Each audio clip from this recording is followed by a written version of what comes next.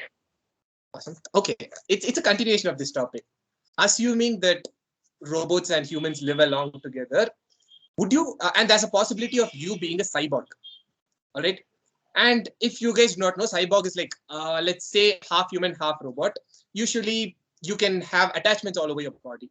Let's say my hand is robot arm, my stomach is a popcorn machine, my head makes ice creams, something like that. So if you get a chance to be a cyborg, what kind of cyborg would you want? And what are the external features that you would like to add to yourself? Okay. First thing I will add to me is a wings, because I am always fascinated about flying. So I will try to add wings and make it fly. Second thing, like you said, I'm a foodie, so I would like to prepare myself a burger making machine in my stomach, so it will feed me whenever I become hungry. And third, I don't want my brain, because I feel that's what giving me all the pressure and everything. So I will remove my brain and I will insert an artificial, maybe probably a fan inside, which will always keep me cool. And what else can we add? And I also don't want any hands or legs. Mostly, I think even though I'm a cyborg, I will completely become a robot, because I don't want this human life to be this much uh, full of culprits, full of corruptions and everything. So that will be my take on topic. Thank you. Over to you. Thank you, Hariprasad. I'm really sorry to all the, we have data scientists, we have AI students here.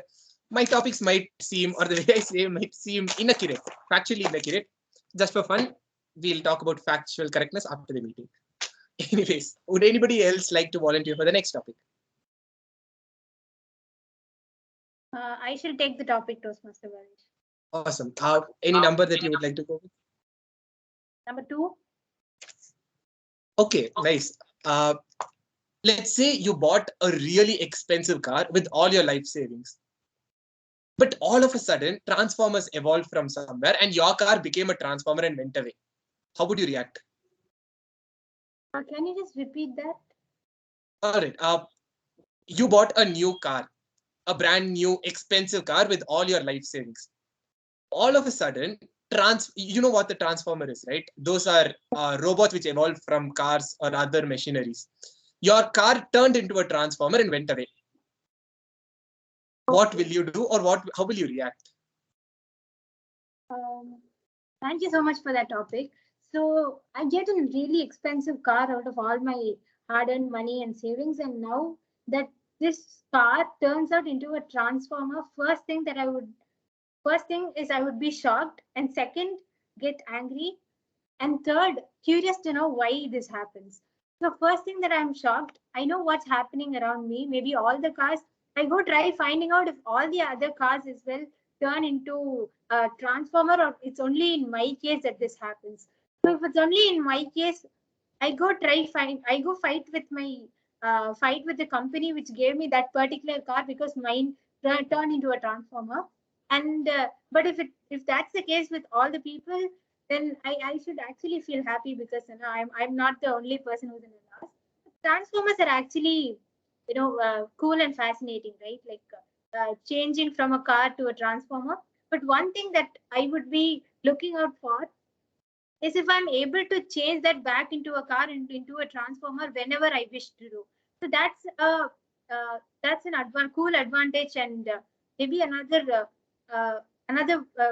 property of the car maybe. So if that's going to happen, then it would be really nice to go and show off to my friends that my car has a dual property of changing to a Transformer when required, and then to a luxurious car to travel as well. So yeah, so it's really nice to have a Transformer come car. So that's my take on the topic. Over to Toastmaster. Thanks a lot, Toastmaster Kaushalya. I'll be really frustrated with the car. Maybe I'll try making it my Bumblebee, have it in my garage, but go wherever you want. I can flex with the car. Anyways, would anybody else like to go ahead with another topic?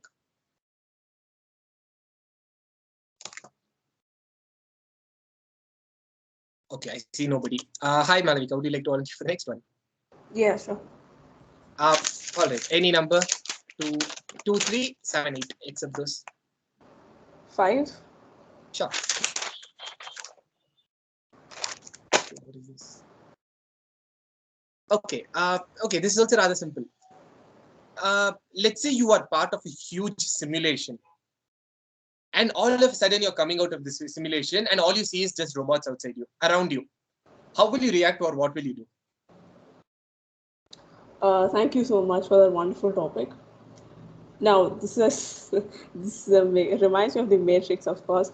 But then, if I was suddenly coming out of the simulation, then that means that there is somebody who got me out of the simulation. And assuming that it's all humans coming into this, I also think there are going to be some robots who came into their senses or somehow decided that humans should be out here. The other possibility that this reminds me of is whether the robots were running an experiment on us humans. But I think, judging by my character, my first instinct would actually be to sit down and ask questions. And I think more than shocked, I'd also be extremely curious. Okay, now this is assuming that the robots don't decide to kill me or anything of that sort. And given that the robots are actually allies and not people like we see in the Matrix who just thinks humans are like viruses, etc., etc. So assuming that's the case, I think the first thing I would love to do is to actually sit down and ask them a lot of questions and try to write this history of how this entire thing just took place, and how robots actually ended up colonizing so much of humans and put us in a stimulation, and how the physics of all of it works. And I think that is what I think I'd be interested in.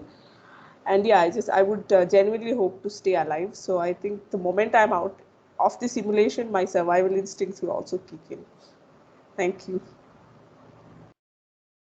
Thanks a lot, Toastmaster Malavika. The first thing I would do is like extremely freak out, run away, maybe find a PlayStation or something, sit, play games, or maybe get into the simulation once again. Life is good this way. That's the end of my table topic session for now. I'll come back after the prepared speech session, and I have more topics, and we'll go explore a little more after that. Thank you, and over to the TMOD of the day, Toastmaster Yash. Thanks a lot, Toastmaster Bhavesh. And we are not going to leave this table topic session, this interesting one with transformers and stuff, and we'll be back again. So in the interval of time, we'll just begin with the prepared speech session. So the first speaker for this round will be Toastmaster Shyam, who will be attending his level 1 project 2. To evaluate this particular speech, we have Toastmaster Pranavi. So I'll like Toastmaster Pranavi to just read out the speech objective for Toastmaster Shyam.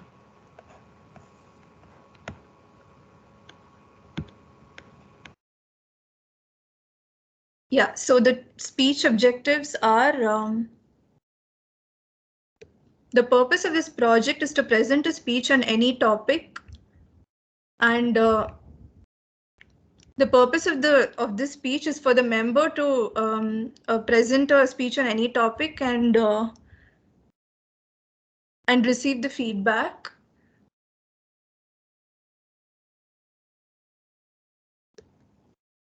The speech length is for 5 to 7 minutes. Yeah, that's it.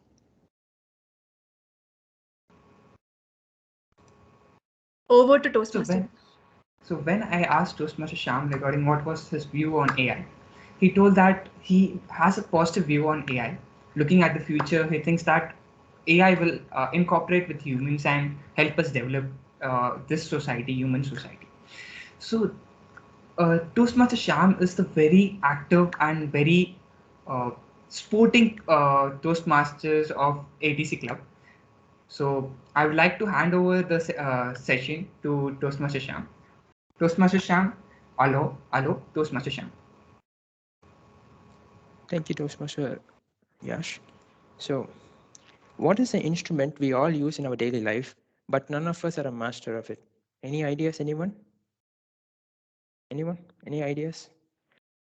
Well, it's our human voice. Good morning, fellow Toastmasters and guests. I'm Toastmaster Shyam, and I'm here before you to talk about the importance of soft skills and its applications. So, we use our voice every day to communicate our thoughts and our ideas to our friends and our colleagues. But yet, none of us are actual masters at it. The human voice is such an important tool. It's so important that it can either start a war or end a war. That's how important it is. So soft skills is just one aspect which helps improve our speaking skills. But before I can tell you what is soft skills, there are just two types of skills in general. Skills can be classified into soft skills or hard skills. Hard skills are the skills which we are taught in colleges. And that's what we are all learning in our college. But soft skills are all the other aspects which are not taught in college, from how to present a speech, to how to lead a team, to how to communicate our ideas effectively, and all other aspects which are not taught in colleges. So, coming back to my speech, why did I choose the word aloha for my speech on soft skills? Well, aloha in the Hawaiian language means kindness, and that is one thing which we should all incorporate when we are speaking. Whenever we are listening to anyone communicate, we often fold our hands like this and just give and that is usually interpreted in a negative connotation, as that usually means that we are a closed book.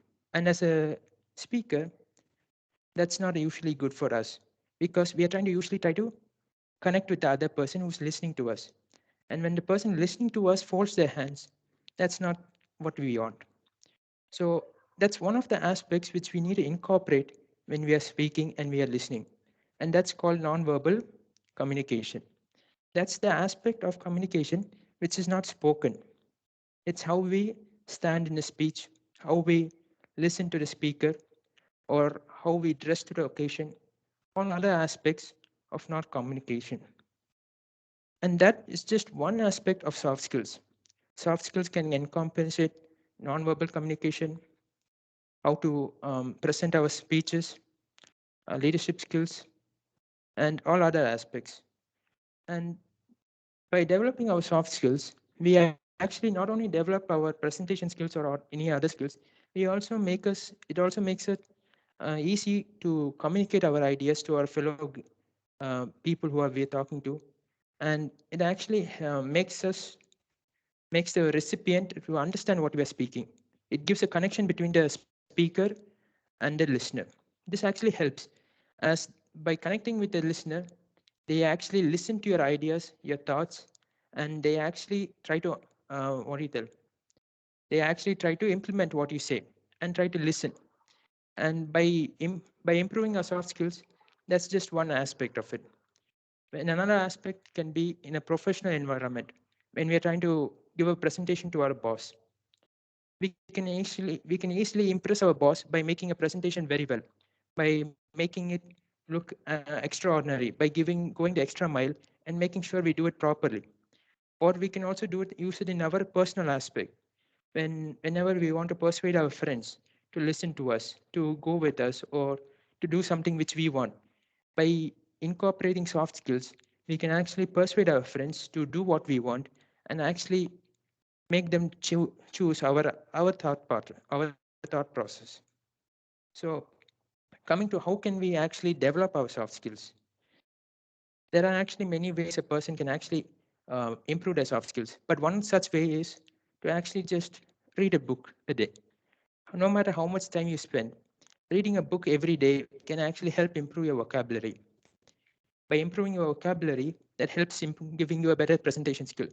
And by incorporating your improved vocabulary, you actually impress the person listening to you, as that demonstrates that you actually know how to speak and how to effectively give your thoughts to the person listening to you. And then there comes how to, another aspect um, can be how to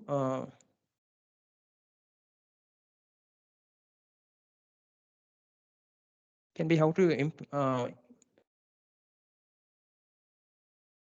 can actually be how to speak to your fellow Toastmasters. As a fellow Toastmaster, I'm sure that all of you will be here to improve your soft skills, and that's actually good. By giving a speech every Sunday, we actually improve our speaking skills, no matter how small it is. And by giving a speech in every speech in every Sunday, we actually develop our speaking skills, and also this helps make us better presenters, and all such aspects. Then, so I'm sure all of you at the end of these 4 years will graduate with all the hard skills, technical skills. And I'm sure that will help you get the job at the end of the day, job interview at the end of the day. But what will get you the job will be your soft skills, as that distinguishes you from the crowd. With that note, I'd like to conclude. Thank you, and over to you, Toastmaster.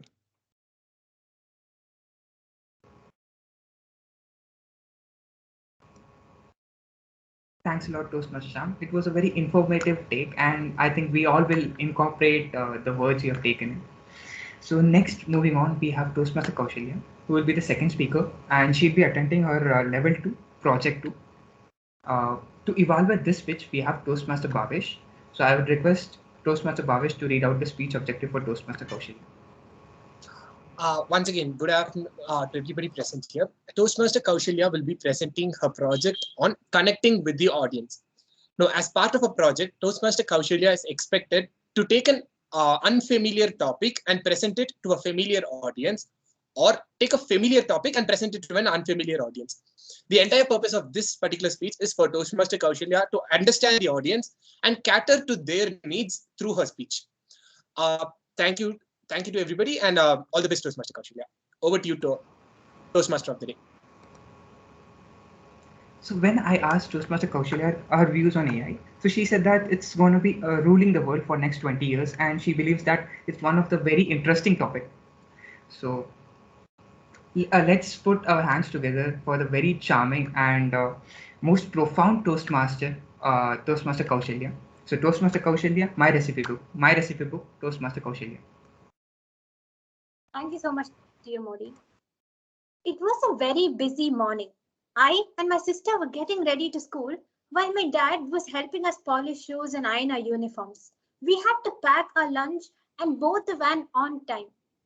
Everything seemed really messed up because my mom was out of station. That was when we smelled something really bad. And I realized that was from our kitchen. I think I put this pressure cooker on the stove and just forgot to pour water before I put it on the stove. Now the entire house started having this really burnt smell, very disgusting. Haven't you guys ever done that before? Greetings, fellow Toastmasters and guests. So today I'm going to talk about something which should be known by many, but is actually unknown to many of us. Confusing, right? It's cooking. So I'm here to share my recipe book to all of you guys. So now all the people who hate to cook, please hold on and don't go away. I'm definitely not going to bring a cookery show here, but just going to share my experience. It's understandable that many of us today are not cooking enthusiasts. We have a lot of apps like Swiggy and Zomato when we just try to order foods in just few clicks. But two things that's very important for cooking is patience and time, which many of us lack. However, it certainly can be an enjoyable hobby to cook. Let me just tell you why and how I started my journey in cooking. It was during these lockdown days. We were all sitting idle during these lockdown periods, and during the first few weeks of the curfew, the only thing I did was to eat, sleep, watch movies, and repeat. And soon I realized that my taste buds became so excited that I started craving for more tastier foods every time. I used to go to the kitchen and see whatever is left over, nothing would be there, and then I head on towards the fridge and open it every 5 minutes to see if any food was there. And I always get excited and wish that food pops into the fridge every time I open it. But to my bad luck, I only hear my mother yelling at me, "Please close the fridge and get out. There's nothing other than veggies inside it." I know, right? But this time I was really desperate to have some good food. I can't do anything else but just to help myself. So I had to cook for myself. So that's where I started my journey. So yes, I took my phone, went through the YouTube videos of great chefs to find some good, amazing snacks for me. Now I landed up YouTube recommending me only cooking videos and nothing else. But then I also have other experience of cooking before. I have helped my mother making dosas and chapatis whenever she used to be tired after work. So that was my beginning. And then I started cooking with very basic foods like cooking eggs or some basic vegetable curries. But then later on, I also tried cooking different and difficult foods. So I started trying to cook both veg and non-vegetarian foods, and surprisingly, the results were amazing. I was able to do complete justice to the recipe in just 1 or 2 attempts, and that actually gave me a satisfaction to cook. During the initial stages, cooking, I used to get burned by the flame or the hot oil, but then over the course of time, I actually became conscious of the flame, and then cooking actually became fun. Later, my interest turned towards baking. Well, I do not have an oven at my home, but I was thinking of other alternatives to replace an oven. And again, YouTube Baba helped me out. It gave me all the necessary things that I wanted. It was actually interesting to find out that a pressure cooker can replace an oven. I was very hesitant at the beginning because I've already had a very bad experience with a pressure cooker, and this another attempt was actually very.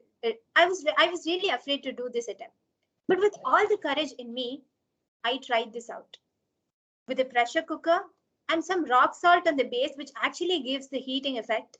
A stand, and over which my baking pan stood with all the with the cake batter in it. I just tried a very basic vanilla cake, and I used the pressure cooker and cooked it without whistle for actually 40 to 45 minutes, which actually gave the effect of an oven. I was curious and excited as you are to see the result. And let me tell you what, it was a success. The cake came out really soft and fluffy. That ignited the fire in me to cook more, and that became my favorite hobby from then. Well, first of all, those who cook and actually enjoy doing so are never at a loss when it comes to the very age-old question, what's for dinner? Well, if you're very creative in the kitchen, you're generally able to do come out with a very basic dish with whatever is available, even though it's not really delicious to eat. And when the people who taste it have a smile on their face after eating it, that's utmost satisfaction, I would tell you. We all require sustenance, right? And so why not have fun and creativity while fulfilling your needs? Cooking, to me, is also an enjoyable thing to do, as well as it is being a special hobby to me. I encourage people to take this opportunity to make healthy cooking a part of their daily lifestyle. Try different fruits and vegetables, and I also see a lot of people not eating vegetables and worshipping only non-veg. And again, no offense to the non-vegetarians because I am also a non-vegetarian and I do not deny its taste. But there are a lot of other flavors in vegetables as well. And if you're very picky in your food, I would say you're only missing a whole lot of amazing flavors. Uh, from what I know, a lot of people eat a wrong food at the wrong time, and they always come up with excuses for not eating healthy. It is very important to have a healthy diet as it is to explore the taste of the food. So just try cooking whenever boredom strikes. Cook healthy and be healthy. Happy cooking, and over to the TMOD of the day. Thanks a lot, Toastmaster Kaushalya. Even though I'm not a foodie, but your speech made me starve, and right now I feel hungry. Okay, so moving on with our discussion regarding AI.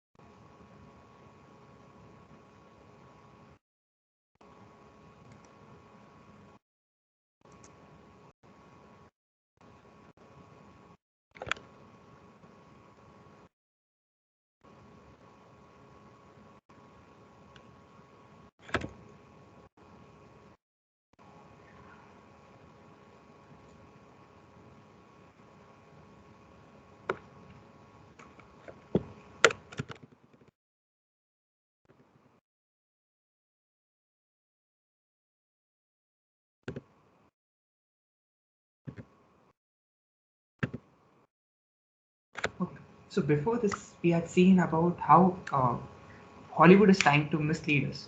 Now, what's the correct thing? That Hollywood is presenting is just a myth. That's not the reality. So actual reality will be discussed right now in this particular time.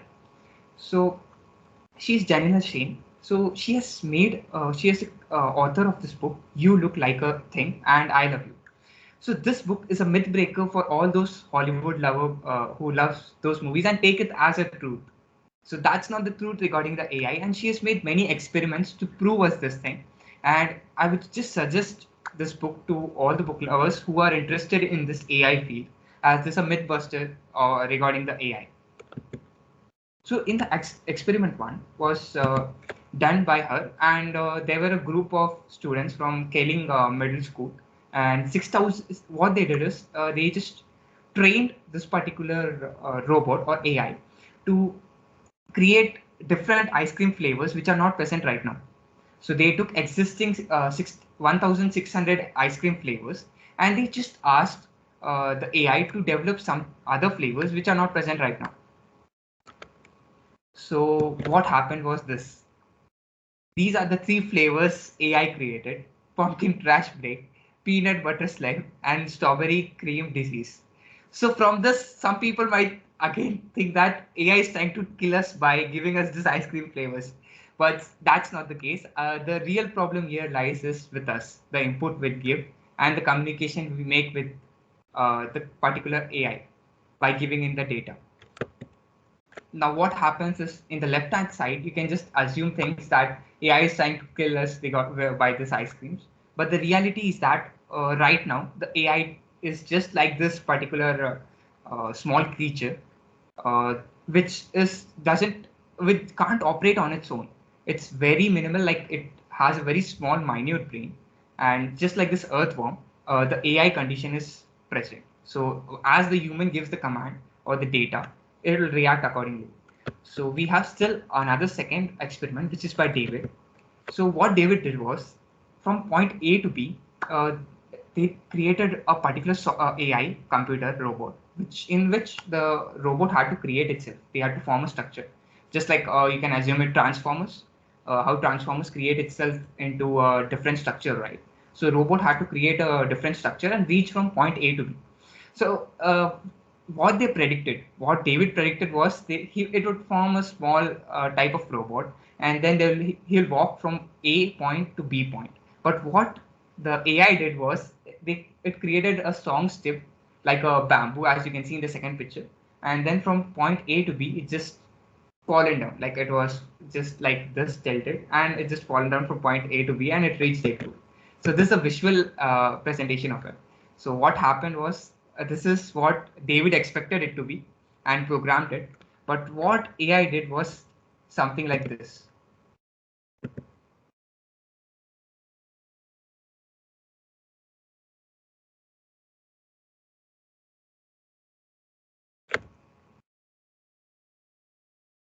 So this is how it reached from point A to B. So we assume that AI brain is very much powerful, but right now it's not trained enough. Like it's just like a small child which follows all the instructions given by the user. So if I give it, it has to be very clearly reached to communication needs to be very clear with the AI right now. So prove this, there is another experiment, third experiment, which was in 2014, and in this particular experiment, uh, the user had given that the robot had to walk very fast. So instead of walking fast, he was doing somersaults and something weird walk. The reason for that was there was no command regarding that you need not use the arms. You should not use the arms, and you should only use the legs. So AI is just like a small child. Whatever you are telling, it just follows. So you'll have to mention it clearly to the AI on what you are proceeding with. And this was another experiment. The fourth experiment, that was the color name. So what was given in this experiment was there were 4 colors given to the AI. In 2018, this experiment was conducted, and these 4 colors were the AI was told to predict some other names. Like for this particular pink color, you need to give some other names to it. Instead of pink, just give it some other names. And it gave something weird names, because the reason for that was we did not have something or some regulations regarding names. So it took whatever the name it found from its dictionary. So there were no restrictions added to it. And this was the fifth experiment. What happened is there was this tench fish. Tench fish is what happened with this was the scientists had used this AI function to predict this particular fish. Like from the satellites, they just took the images and told the AI to find where the tench fish was. So the AI gave something like this. On the top, you'll find something fingers are present. Rather than the fish image, the eyes, only one or two images are with fish eyes and something like that. But remaining everything has this human finger. The reason for this, when they found out, it was that most of like this tench fish is used like not in India, but in abroad places, they eat this particular fish. So many of the time you'll find it with fishermen carrying it in the hand. So AI assumed it to be that uh, fingers are the detection for this particular fish. So AI is not clear with what's the data is. Whatever you tell, it's the data for it, and you need to clarify it. You need to sort it out for the AI to learn things. So it's unbiased, I would say. So this was another example, I would say, present day example. It happened in 2016 when there was Tesla car, Tesla car was first invented. So Tesla car before, if people know, it was only for highways. You can just have that automated feature, like auto driving feature. So when you drive in, one person was very curious and he went into the lanes like cities areas and those small areas instead of driving it in the highway. And he got met an accident, and there was a bad name for the Tesla company. But the reason was not with the AI. The AI was not killing us, but rather it was with the Tesla company who did not clarify AI with all the data given. So in highways, if you see the left-hand side image, that truck one, this is how you see, right? The images you'll find, like if you search in Google, highway images, like truck images, you will generally find this particular image, like back end side of the truck. But when you go inside the lanes, you'll find particular road signs like this, the slant image, the horizontal image of this particular truck. So the AI don't know that there is something like this symbol, and you need to be very careful. So it just went through that truck and it met an accident. So it's just did not there was lack of data given to it. It was not like AI was trying to kill us. But there is a problem with this AI because it's not being regulated. It's like it is not having that human values. It might be biased. So this happened with Amazon.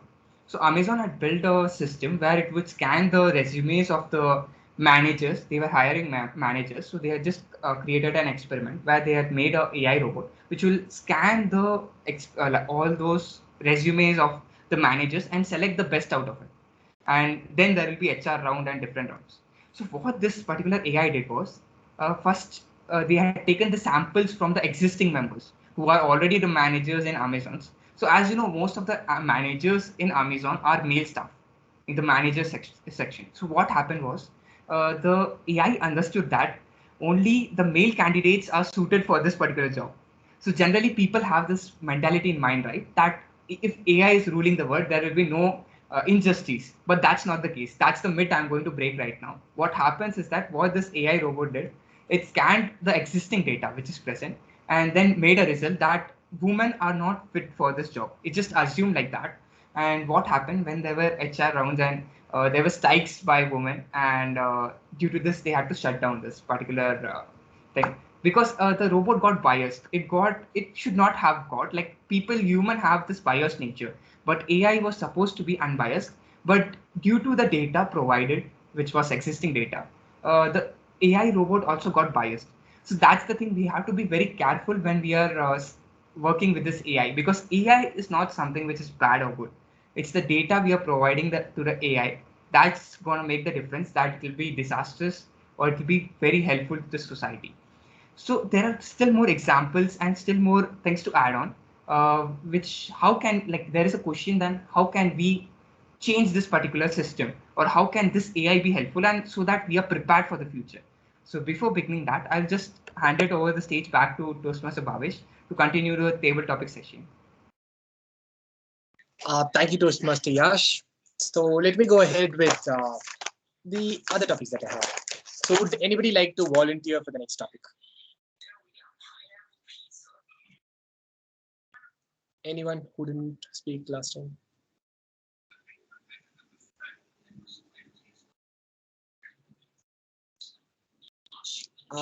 Okay, I'm going to go with Toastmaster Srinidhi. Hi, Toastmaster Srinidhi. I mean, is there a way that you can show your face? I mean, it's the screen is visible, not your face. Am I audible? Hello? Yeah, you're audible, but we are only able to see your background, not your face. Hello? Am I audible? Yes, Am I audible? Pradeep, you're on. Yeah. Okay, I believe Toastmaster Stream had some issues.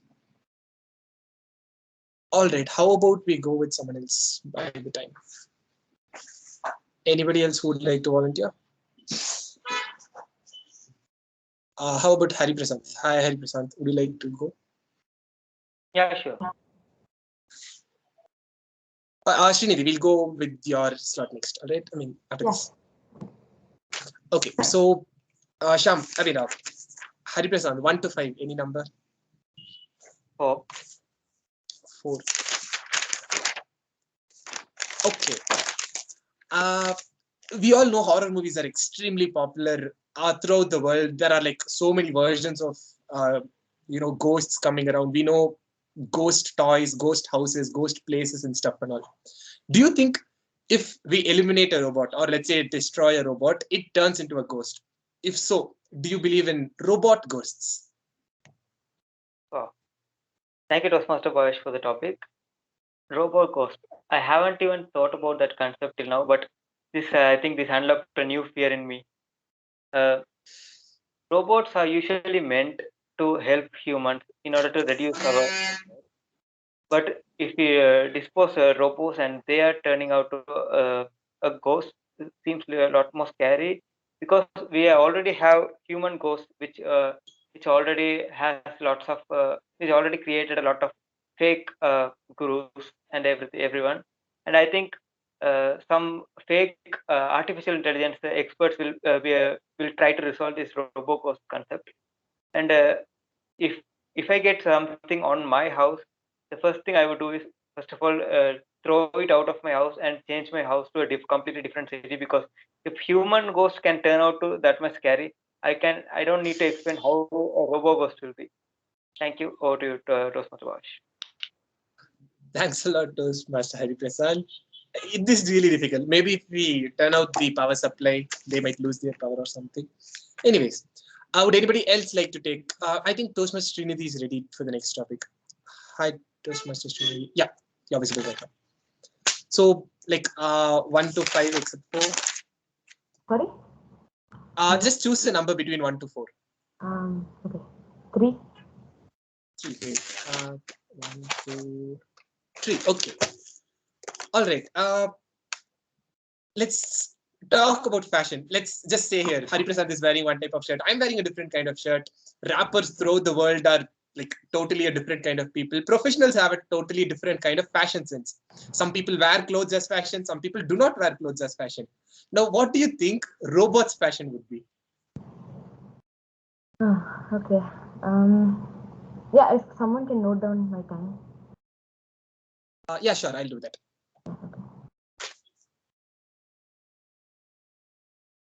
Yeah, please go ahead. I can do that. Okay. So robots, I don't think they need any clothes, first of all. I mean, they're robots after all. You have a steel body, like, why do you need clothes? I mean, you're free to do anything you want. But in case they were to have clothes, I would prefer not engineering city robot style, maybe. But I would do something with their hair though. Maybe give them some spikes, give some earrings for them, and coming to maybe some glossy pants, which would, okay, I don't know, to make it more realistic.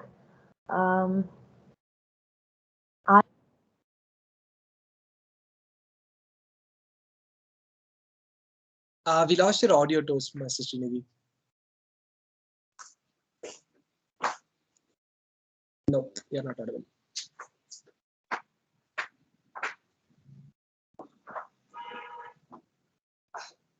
No. If there's any headphones that you've connected, try this. Okay, she's left.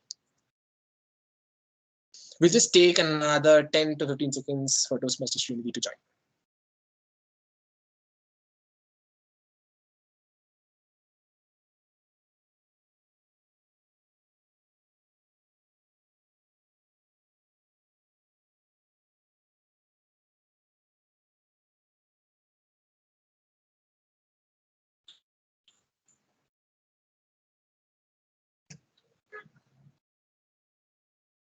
All right. By the time Toastmaster Srinidhi joins, would anybody else like to continue with the topic?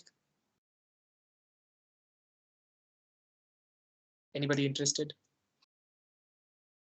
Okay, Toastmaster Srinidhi is back. I hope I'm audible now. Yeah, you're audible now. Yeah, okay. We lost you with glossy pants. Wait, lost me with? Sorry?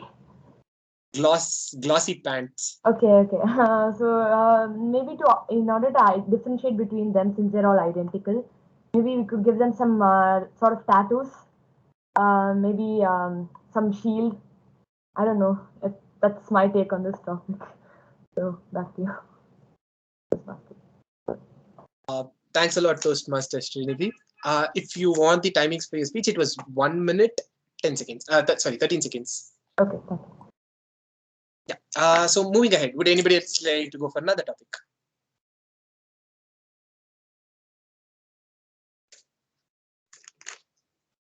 Anyone? Okay. How about we go with Toastmaster Kaushalya? Sure. Hi, Kaushalya. 1, 2, 3. Any one of the numbers? 1. 1. Okay, perfect. All right. Let's say you are you make a robot. You invent a robot or an AI, and now it stole your identity. In this digital age, your identity serves everything, right? So now, as it stole your identity, you are homeless, you are identityless, and you are broke. What will you do? So that's a very crazy topic, I should tell. So now I am a person and I am not. So to this world, I am a real person in this world, but to others, I'm actually not, because I don't have an identity. And this stupid robot which I made actually stole everything. In one way, I would say I taught this emotional intelligence to my robot, and now it learned all the negative aspects of human beings as well, and it stole my identity. I don't know what to do now, because maybe I try to get another name for myself, because I have to go and raise a complaint itself. I think I need an identity. So I do not have anything right now, and this stupid robot is myself. It's the old me, and the new me should definitely need an identity to raise a complaint and get all my identity back. So I think first I will go and get a good self. I like this name, but maybe another good one. My mom and dad suggested something like that. I go register my name and then get all new identities for myself, all my identities. And then I go raise a complaint against this stupid robot which I made. And then maybe I get that back all from it. And definitely going to dismantle that robot once this is done. So that is it, and over to the table topics master. Thanks a lot, Toastmaster Kaushalya. I hope you are not that wrong identity robot sitting here. Moving ahead, would anybody else like to volunteer? We have 2 more topics and 2 more people are welcome. Or, I mean, if you guys want to do another topic also, let me know. I can give you one. Okay, first we'll go through this. Anybody? Okay, how about Malavika? Hi, Malavika. Would you like to go for the next topic? Okay, we have 1 and 2. Which number would you want? What are the numbers? 1 and 2, just 1 and 2. I'll just give you the topic based on that. Yeah, 2. Okay, nice. Okay, this is a bit over-exaggerated one, but anyways, assuming robots take over the world and robots do literally everything, and they are going to have all kind of jobs in the world. How will payment method be between two jobs? Just to elaborate on the topic, usually money is a concept based on talent between two different people. You know to cook, I do not know, I pay you, you cook for me. But in case of robots, they can do anything. Even if they're not able to, they can simply download, libraries, or, improve their physical structure to do that. How do you think a concept of money or a concept of exchange will happen in the world? Okay. Now I don't know a lot of economics, so a lot of this is probably going to sound wrong. But then, I think that if robots were the one who would be doing everything in the world, then we would have the economy itself would, I think, be very, very limited, because a lot of what we do is driven by human functions and necessities for humans. And therefore, when there is a sudden adaptation, say I'm assuming a robot that is made entirely of metals, or like, it doesn't have the human, it lacks one, a human complexity, and second, I'm also assuming it will lack maybe not, won't have that much of an EQ as humans, and also like diversity, in the sense that we need different kinds of job, and we won't probably need jobs like plumbers or anything that way. So I'm assuming that their economy will be limited to stuff like maybe upkeep of their own metallic parts, or like technological sort of that sort of thing. And in the jobs itself, I think again a lot of that is going to be extremely limited. So then when it comes to humans, I think it will be they'll find it be unable to cut out humans as a whole. I think that will also play a part. Then thinking about exchange, I think another important factor will be care labor, like how does all of that play into it. So that's all I can think. But then I don't think it will be possible for like humans to be cut out completely. And even if these robots do take over, it's going to be such an increasingly limited economy, and they, like, why would they even need money if they everything will be readily accessible to them? So yeah, that's what I think. I don't know if that makes sense, but It didn't make a lot of sense. You told you didn't know economy, but you made so much sense in economics. Anyways, moving on to the next final topic. Would anybody like to take the final topic? Anyone? This is rather a funny topic. You can talk a lot on that.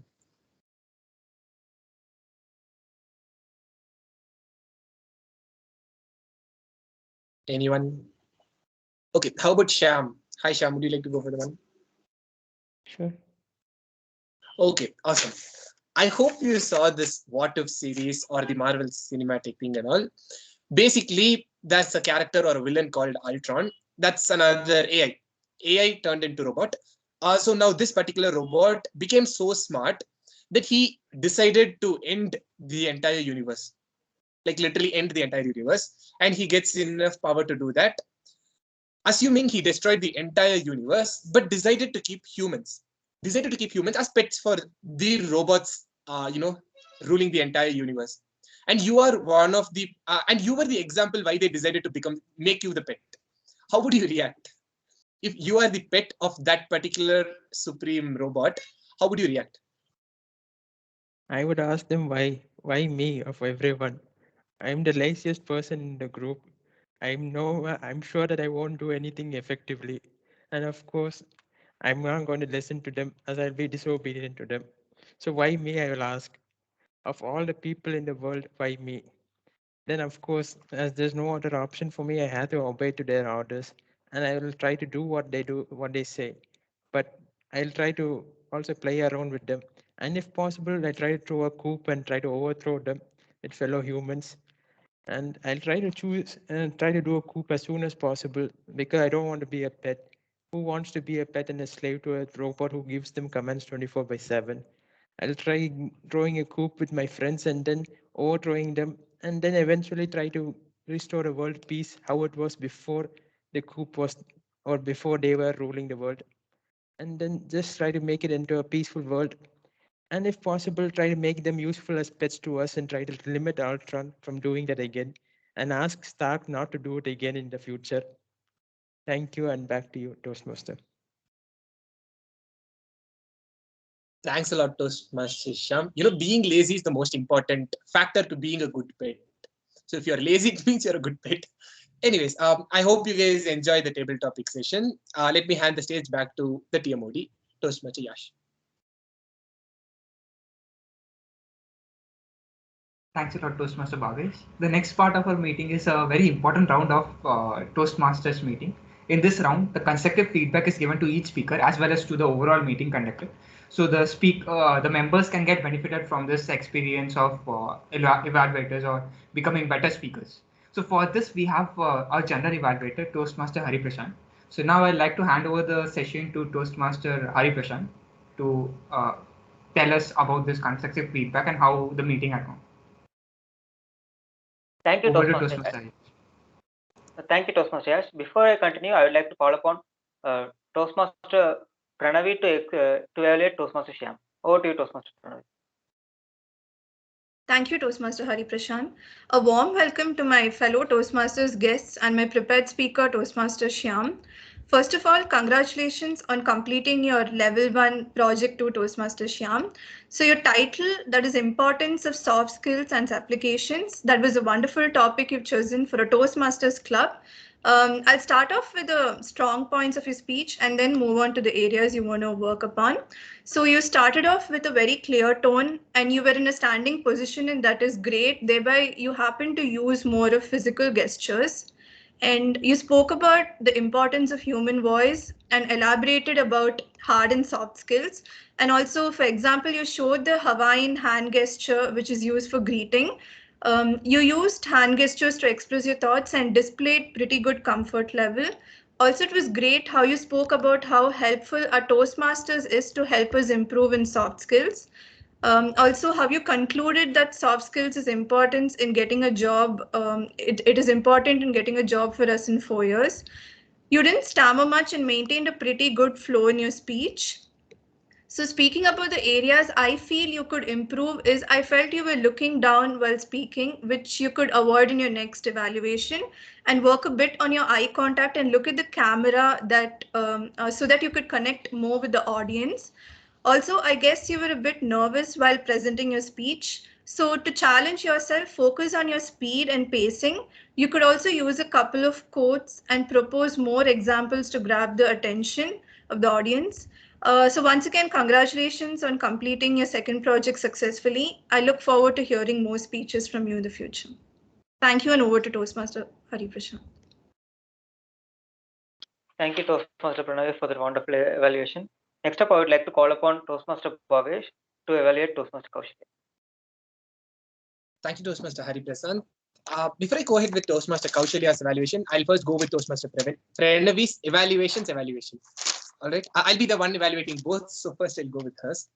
To start with Toastmaster Pranavi's evaluation, Toastmaster Pranavi has such a positive tone, and that is the most important thing when you're an individual evaluator.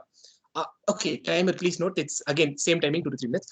Which is most important is a positive tone, and Toastmaster Pranavi ensured that she had a positive tone throughout the entire evaluation. She started with congratulating and then mentioned that Toastmaster Shyam had a wonderful topic. All this will definitely make Toastmaster Shyam feel better because that's the most important thing. Make the speaker understand what was good, understand what was bad, and overall give them a good feeling for improvements. Now, Toastmaster Pranavi's structure of evaluation was appreciable because she started with the positives, ended with the negatives, areas of improvements, and finally came up with a simple conclusion.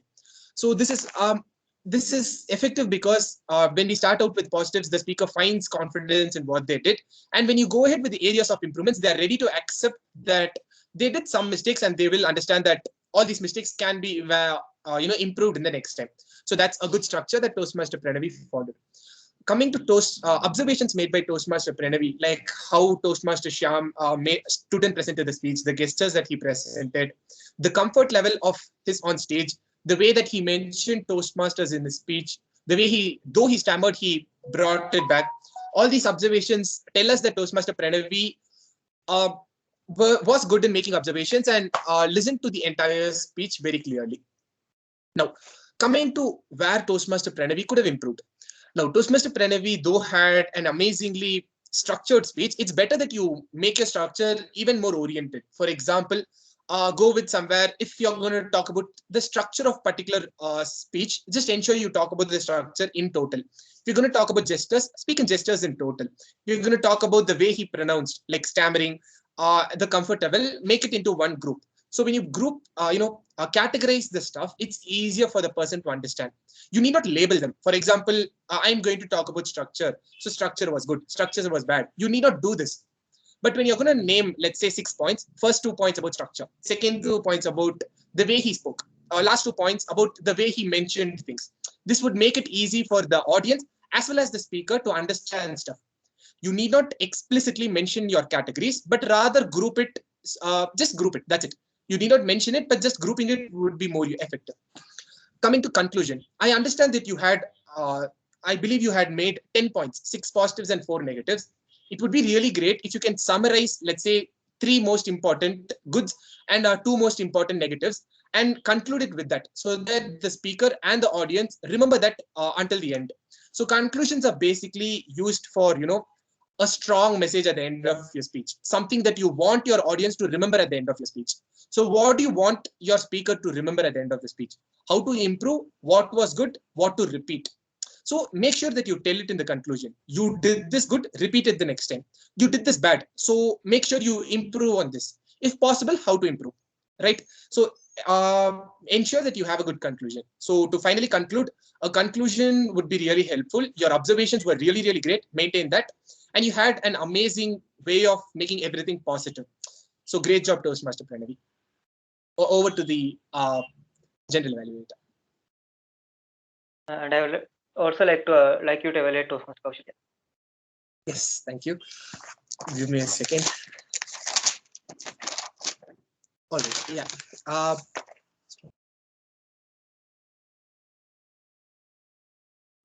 Okay. Thank you to our general evaluator. So I'll be evaluating Toastmaster Kaushilya on basically 3 categories. One would be the structure of her speech. Number 2, with the way he or she described everything. And finally, voice modulation. To start with structure. Okay, before I go ahead with what Toastmaster Kaushilya did, it's usually effective when you break your entire speech into categories, as I mentioned before. You need not explicitly mention the categories, but just 3 solid points and elaborate on those solid points. I'm not sure if Toastmaster Kaushilya consciously or unconsciously did this, but he had 3 strong points. Why I started cooking, how did I do it, and my success story. So the way she started, why I started cooking, like what is cooking, then she slowly came to why she wanted to start cooking, because she was hungry, she found nothing, she wanted these amazing dishes, so she started cooking so that she can make them for herself. Then she went with how did she do it, like the mistakes she made in her home, the way she used YouTube for cooking, and slowly how she transferred from cooking to baking, understanding the essence of cooking and stuff. So this tells us how she did cooking. And finally, her success story, where she enjoyed her cooking, how the food came out good, how she felt good after cooking, how she developed it into a hobby. So though I'm not sure if Toastmaster Kaushilya consciously did it, but this was very clearly broken into 3 points, and this made it interesting for us to listen. I believe everybody enjoyed Toastmaster Kaushilya's speech, and this is one important thing that everybody can follow to make your speech even more better. So really good job, Toastmaster Kaushilya. Amazing. This particular script can be directly used for international speech contest. It was really good. So that's one thing. Moving ahead, she added. Okay, I'll put this in description. So moving ahead with description, Toastmaster Kaushilya had vivid description. I bet everybody would have understand how her kitchen was, how she failed when her mother was not there, how the burning smelled passed throughout the home and stuff. So vivid description, great job, Toastmaster Kaushilya. She added small humor here and there so that it made it really interesting at the rightful moment. So that's one thing. And moving ahead, I believe she made it, picturized the entire scenario for us very clearly. Voice modulation, her pauses and elongation greatly helped the speech. For example, I forgot something. There was suddenly a burning smell. She elongated at that point. She made some actions to show that, and that very clearly told us that there was some smell passing throughout your room. That was very, very effective. And again, she had another effective modulation where, with all the courage, I took the pressure cooker. I took the batter. She very clearly told us that she was confused, but still she made a strong decision by, made a strong decision through emphasizing each and every word she told. The pressure cooker, the batter, something like that. That was very effective. She concluded with a really strong message. For example, have more. She concluded with many strong messages. Have more vegetables. Have a good hobby. One of your good hobbies could be cooking. Why cooking is useful. All this was really good, and I believe areas of improvement was really less in today's speech. But though I have to, areas of improvements again, as I previously mentioned, there were many strong messages. Your entire speech should always end in a message. It could either be a strong message or something which you want to share. It could be funny and stuff. Your entire speech was lighthearted and you ended in a strong message. That is really appreciable. But what you should have done is end in one strong message, not in multiple messages. At one point, you made it very clear that cooking would help you so much. Cooking had helped you enjoy regular activities. You made sure that evening dinner time made you realize how difficult cooking was. You told us that cooking hobby was really nice, and at that point I actually wanted to cook. Go ahead and write immediately cook. But then you went with another message, like have more vegetables. Then you went with again repeating the earlier message, have a good hobby. Though those messages individually are good, it diminished the value of the first message. So one strong message would have been really effective at this particular situation. And number two would be pushing your camera a little bit outside and giving us more gestures. As I earlier mentioned, that smell gesture with your pressure cooker burning, that was really nice. If you had pushed your camera a little far ahead, we could have enjoyed your other gestures also. So that's the end of my speech. So to conclude, you had effective modulation, effective structure, breaking it into multiple parts. You had a very vivid description. All that's amazing. Keep scripting your speech in this similar fashion. Areas of improvement, one strong message would be most effective. And moving ahead your camera. That's it, and over to the general evaluator. Thank you, Toastmaster Bhavesh, for that wonderful report. Next up, we have a tag teams report. I would like to call upon Toastmaster Srinidhi to give her report on timer. Thank you, Toastmaster Hari. So for the table topic session 1, Toastmaster Hari Prasant took 1 minute. Toastmaster Malavika took 1 minute 36 seconds. And Toastmaster Kausalya took 1 minute 32 seconds. Toastmaster Sri Pranavi took 48 seconds. And guest Pragya took 1 minute 52 seconds. For the table topic session 2, Toastmaster Hari Prasant took 58 seconds. And I myself took 1 minute 13 seconds. Toastmaster Kausalya took 1 minute 24 seconds. Toastmaster Malavika took 1 minute 44 seconds. And Toastmaster Shyam took 1 minute 7 seconds. So for the prepared speeches session, Toastmaster Shyam took 5 minutes 55 seconds and Toastmaster Kausalya took 7 minutes. And the evaluation session, Toastmaster Sri Pranavi took 2 minutes. Toastmaster Bhavesh took 3 minutes 12 seconds for evaluating Pranavi's speech, and for evaluating Toastmaster Kausalya's speech, Toastmaster Bhavesh took 4 minutes and 56 seconds. Over to the general evaluator. Thank you, Toastmaster Srinidhi. Next, I would like to call upon Toastmaster Malavika to present her grammarian. Thank you, Toastmaster Hari Prashant. Starting off, I was very pleased to see that there weren't a lot of error. Sorry, there was a phone call. I was pleased to see that there weren't a lot of grammatical errors today. It was relatively limited. Starting off, a speaker said why this happens. In context, it would have been better to say why this happened. The speech length is 5 to 7 minutes. Although it is passable, it would be better to say the speech will be 5 to 7 minutes long. Sporting member of our club. I think what the speaker meant was sporty member of our club. What is soft skills? What are soft skills would be a better way to put it. Interpreted in a negative connotation.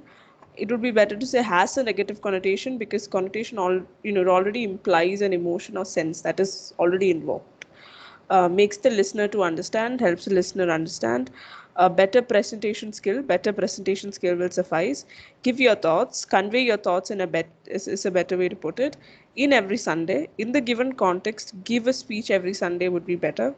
one of the very interesting topics. Again, in the context we are speaking about, it would be better to lose the one and just say it is very interesting topic. Share to all of you guys, share with all of you. Craving more tastier food every time. This sentence could be better crafted as craving tastier food constantly. Alternatives to replace an oven. Alternatives make the sentence sound more effective and efficient. Boredom struck. Boredom strikes when boredom strikes would be the correct tense in the context that it was being used in.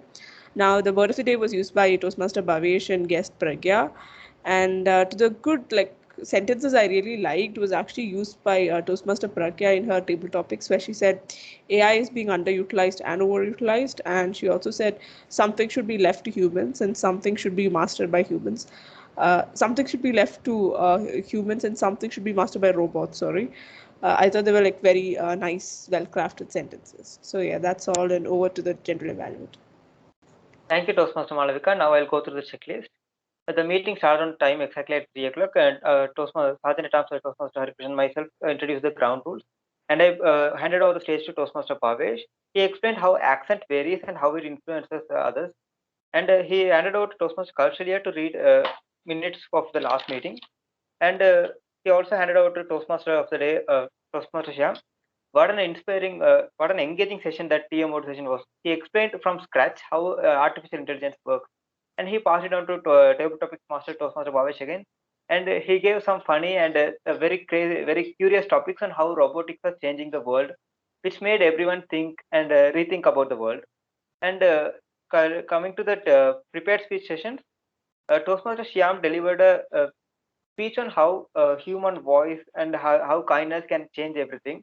And Toastmaster Kaushalya also delivered a speech on how cooking changed her and how it was so relatable with us. And if we come to the evaluation sessions, I feel individual evaluation sessions are the most hardest ones because they also have to deliver the correct feedback, and also they shouldn't disappoint the speakers or they shouldn't hurt the speakers. Both Toastmaster Bhavesh and Toastmaster Pranavi did a good job on that. Kudos to that. And the tag team, they did a great job on evaluating all those things. And I would like to ask everyone to check their network before joining the meet, because sometimes we had some network issue. It seems to be reducing the quality of the meeting. And I would also like to appreciate Toastmaster Bhavesh for taking nearly 4 hours in a single meeting. And the meeting attendance was less today. It's understandable due to the fact that gate exams are happening today. We'll make sure that it doesn't happen on the upcoming meetings. And I would also like to mention that it was an awesome meeting, and I learned a lot from this. Thank you. Over to the TM Modi Toastmaster Yash.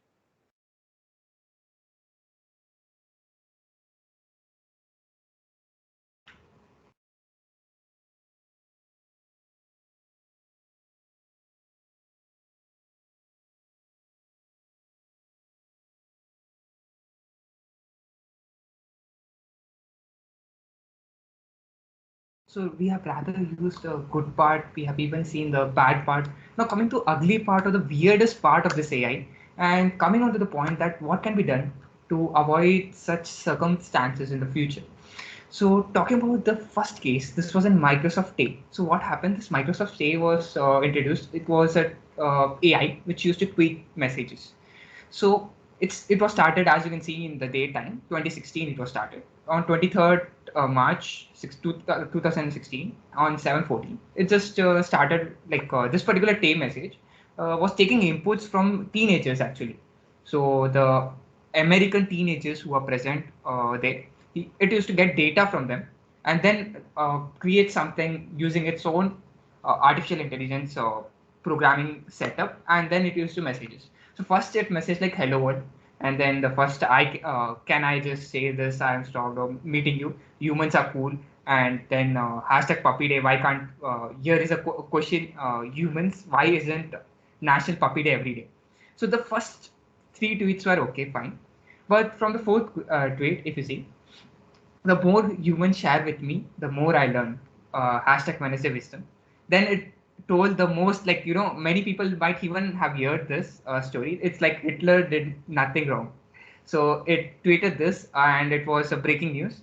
And then later on, even you can see here, this next tweet was uh, something which is very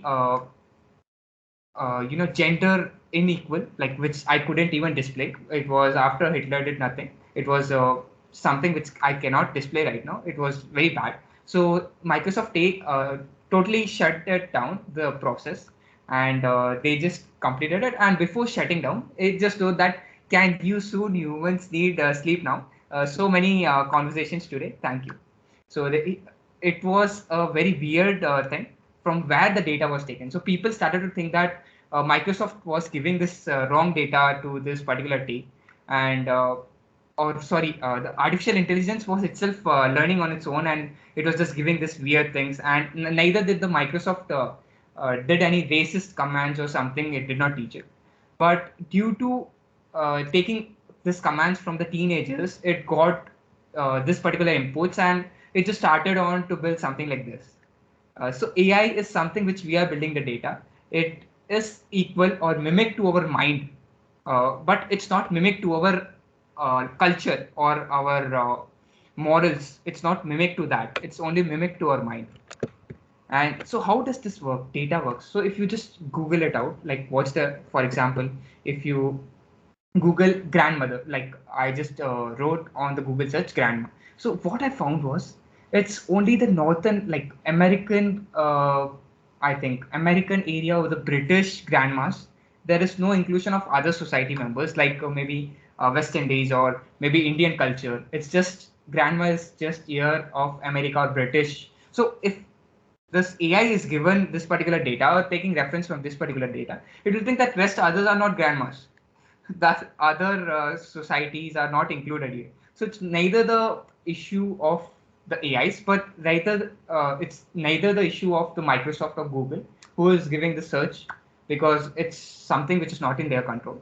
And if you see on the right hand side, one more thing was Google Photos was created at the start. So what happened due to AI, there was some data or something related like data which taken from the Google search engines and something like that. So they just mentioned that South Africans they have just mentioned as gorillas here. So which was very racist command, and even Google got hit for that particular thing. They even asked sorry, but it was neither the issue of Google and it was neither the problem for the AI. So the conclusion to this is that AI is something which requires data, and the data needs to be filtered out.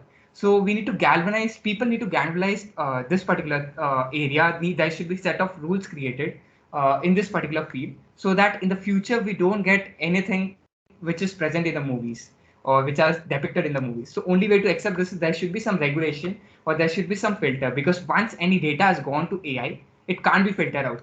Due to neural network, once any data is sent, you can't remove it never in the life. So it's do or die situation. So if it's given in the proper direction, if the data has been sent in the proper direction, AI could be a great boon to us, or else it will be a great disaster to us.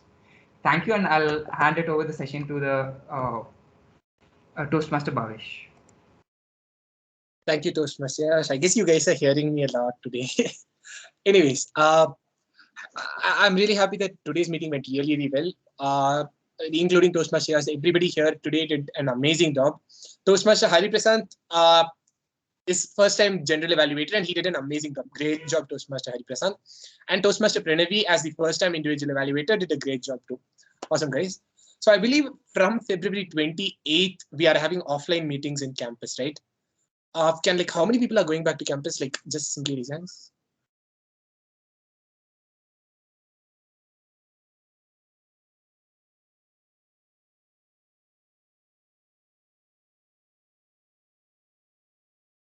All right, it's like 3 people. Toastmaster Pranavi, I guess you are also allowed to go back to campus, right? Yeah. All right, so it's roughly okay. Toastmaster Malvi, you're not allowed. No, they haven't called us yet. I think like first year people are not called. I think from like second year mostly. Like 2020 All batch right. and all is going. So 2021, not yet. Okay, perfect. So if you guys want to do an offline meeting or a simple gathering, feel free to do so. I believe Hari Prasant knows what to be done. Or if you guys want, let me know. We can always, I'll be able to help you guys set up an offline setup there. Regarding a formal room, I don't think they'll give you because of a rule that you shouldn't gather in campus. I mean, your classrooms is a casual gathering, but I don't know. This is a weird rule. You can gather for classrooms, but you shouldn't gather for club activities. So you can always meet in the grounds, or you can meet in the. We have a lot of lawn areas. I believe nobody's seen the campus except Hari Prasad. We have like a good number of lawns throughout the campus. We have huge grounds available. You have lots of spaces where you can actually conduct meetings. So if you guys want, you can go ahead and explore and find a new place. Or there's one place which we've been following for years. Hari Prasad will show you. You guys can even meet that. All right. So that's one thing. If you guys go back to campus, try familiarizing with the names of the places. There are like too many places, and you can actually familiarize the names of the places. So apart from that, that's it, guys. If you guys have any help, you guys need anything in campus, feel free to contact any of the seniors here. All right. With that, I close meet number 216. Thank you. And it'd be great if you guys can turn your cameras on. We can take one quick picture.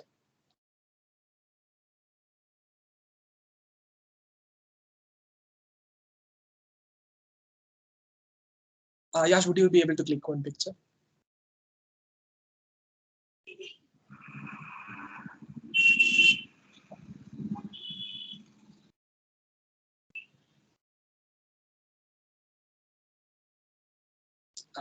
Yes, I guess the picture's been taken. Thank you, guys. If you guys require any help back in campus, feel free to contact me or any of the seniors. And yeah, that's it. Feel free to disconnect, or if you guys have anything, feel free to talk. So the third years are also coming to the campus.